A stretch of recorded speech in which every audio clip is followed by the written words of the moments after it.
Iran विरुद्ध America आणि Israel युद्धाला सुरुवात होऊन आता जवळपास 12 दिवस झालेत।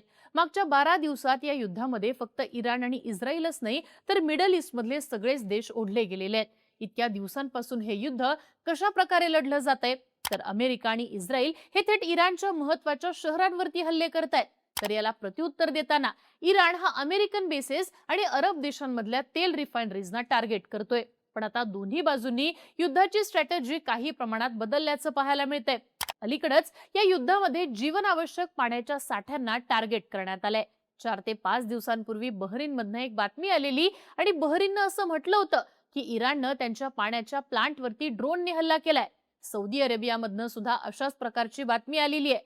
त्याआधी इराणनं असा दावा केला होता की त्यांच्या डिसॅलिनेशन प्लांटला टार्गेट करण्यात आलं होतं। या हल्ल्यांमुळे आता मिडल ईस्ट मध्ये पाण्याच्या सुरक्षिततेचा प्रश्न हा निर्माण झालेला आहे। खरं तर या रिजन मधल्या एकूण पाणी पुरवठ्यासाठी डिसॅलिनेशन प्लांट अत्यंत आवश्यक असतात, पण युद्धामध्ये त्यावरतीच हल्ले होत असल्यानं आखाती देशांमध्ये पाण्याचं मोठं संकट निर्माण होण्याची चिन्ह आहेत। नक्की घडतंय काय?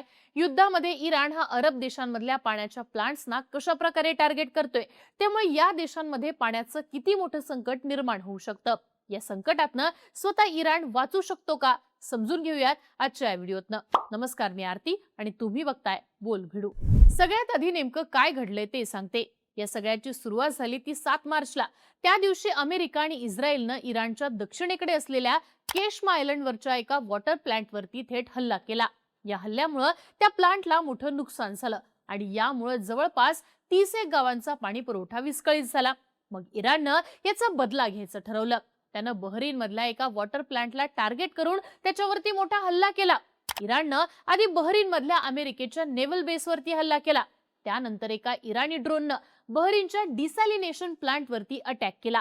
या हल्ल्यामध्ये या प्लांटचं बरंच नुकसान झालंय। याशिवाय तिथले 3 लोक सुद्धा जखमी झालेले आहेत। खरं तर या आधी सुद्धा इराणनं अरब देशांमधल्या काही वॉटर प्लांट्सना टार्गेट केल्याच्या बातम्या आलेल्या आहेत। 2 मार्चला इराणनं दुबईच्या जेबेल अली बंदर याच्यावरती हल्ला केला होता। हे बंदर दुबईच्या डिसॅलिनेशन प्लांट पासून फक्त 20 किलोमीटर इतक्याच अंतरावरती आहे। हा जगातल्या सगळ्यात मोठ्या वॉटर प्लांट पैकी एक मानला जातो, ज्यामधनं संपूर्ण दुबई शहराला पाणी पुरवठा होतो। याशिवाय इराणनं कुवेतच्या वॉटर प्लांट जवळ सुद्धा हल्ला केल्याची बातमी आली होती। पण हे दोन्ही हल्ले इराणनं वॉटर प्लांट्सना टार्गेट करून केलेले होते याबाबत मात्र कोणतेही पक्के पुरावे उपलब्ध नाहीयेत। पण बहरीनचा हल्ला थेटपणे वॉटर प्लांटवरतीच करण्यात आला होता। इराणच्या केश्म बेटावरच्या डिसॅलिनेशन प्लांटवरती हल्ला झाल्यानंतर इराणचे परराष्ट्र मंत्री अब्बास अरागची यांनी अमेरिकेला इशारा दिला होता। त्यानंतरच बहरीनच्या वॉटर प्लांटवरती हल्ला झालेला आहे। आता अशा प्रकारे या युद्धामध्ये दोन्ही बाजूंच्या वॉटर प्लांट्सना टार्गेट केलं जाण्याची शक्यता आहे। पण याचा फटका अरब देशांना नेमका कसा बसू शकतो? इराणनं जर असे आणखी हल्ले केले तर अरब देशांमध्ये पाण्याचं किती मोठं संकट निर्माण होऊ शकतं ते विस्ताराने बघूयात। मुळात अरब देशांमध्ये जमिनीखाली तेलाचे साठे आहेत, पण तिथं पाण्याची मोठी कमतरता आहे। सौदी अरेबिया असेल, यूएई, कतार, कुवेत यांच्यासारख्या देशांमध्ये बारमाही वाहणारी एकही नदी नाहीये। मग हे देश पिण्याचं पाणी कुठनं मिळवतात? तर त्यासाठी ते डिसॅलिनेशन प्लांटवरती अवलंबून आहेत। आखाती देशांमध्ये समुद्राचं पाणी पिण्यायोग्य बनवण्यासाठी वॉटर प्लांट्स बसवलेले आहेत। हे प्लांट्स समुद्राच्या पाण्यातनं मीठ आणि क्षार वेगळं करतात, ज्यामुळे हे पाणी पिण्यायोग्य बनतं।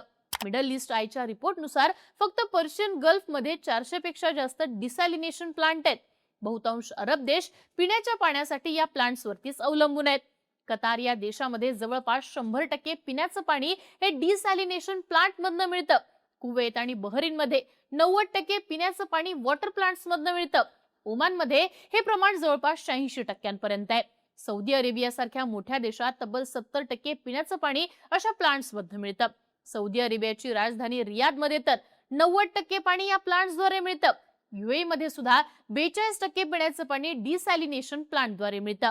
यूएई मधली दुबई आणि अबुधाबी ही शहरं पाण्यासाठी याच प्लांट्सवरती अवलंबून आहेत। या सगळ्याचा नेमका अर्थ काय?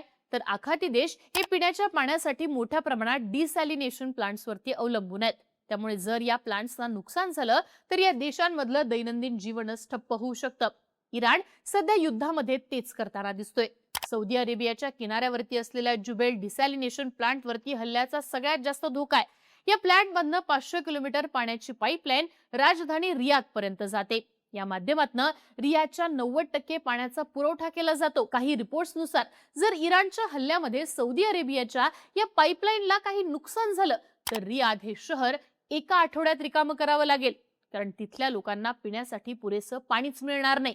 म्हणूनच या हल्ल्यामुळे मिडल ईस्टमध्ये पाण्याचं मोठं संकट निर्माण होऊ शकतं असं बोललं जातंय। आता हे झालं अरब देशांचं, पण इराणची नेमकी काय परिस्थिती आहे? तर इराणमध्ये सुद्धा काही वॉटर प्लांट्स आहेत, पण या देशात फक्त 3% पिण्याचं पाणी हे वॉटर प्लांट्सद्वारे येतं। इराणमध्ये बहुतेक पिण्याचं पाणी हे नद्या आणि धरणांमार्फत येतं। त्यामुळे इराणच्या वॉटर प्लांट्सना नुकसान झालं तरी या देशावरती इतकं मोठं संकट कोसळणार नाही, जितकं मोठं संकट अरब देशांवरती कोसळेल।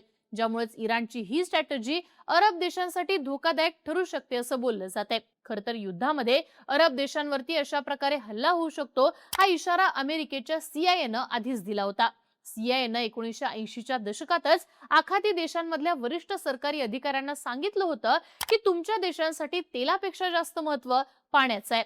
4 दशकांनंतर सुद्धा मात्र यामध्ये कुठलाही बदल झालेला नाहीये। CIA 2010 मध्ये सुद्धा अरब देशांना अशाच प्रकारच्या संभाव्य हल्ल्यांचा इशारा दिला होता।